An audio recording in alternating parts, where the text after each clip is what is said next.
কৃষ্ণগুৰু একনাম অখণ্ড কীৰ্তনত উপস্থিত কংগ্ৰেছ সাংসদ গৌৰৱ গগৈ।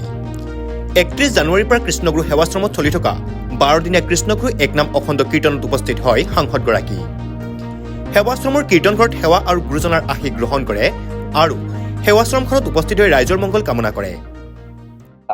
যোৱাকালি ৰাতি মই থাকিলোঁ আৰু সাধাৰণ এজন সেৱক হিচাপে যোৱা ৰাতি প্ৰায় ১২টা বজাত কীৰ্তনত মই ভাগ ল'বলৈ সক্ষম হ'লোঁ আৰু এইটোৱে মোৰ বাবে ডাঙৰ সৌভাগ্য যে ইমান মানুহৰ মাজত ময়ো এজন সেৱক হিচাপে ইয়াত আহিব পাৰিলোঁ আৰু মাত্ৰ আশা কৰোঁ যে যিসকলে ইয়াত আহিছে তেওঁলোকৰ মনৰ ইচ্ছা পূৰণ হওক, তেওঁলোকে সাহস পাওক, শক্তি পাওক আৰু এই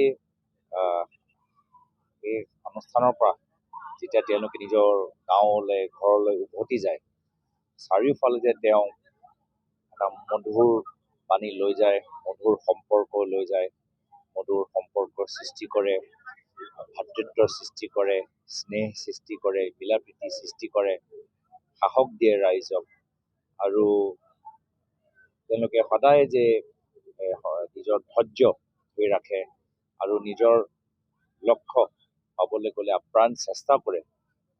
এই যে ভাল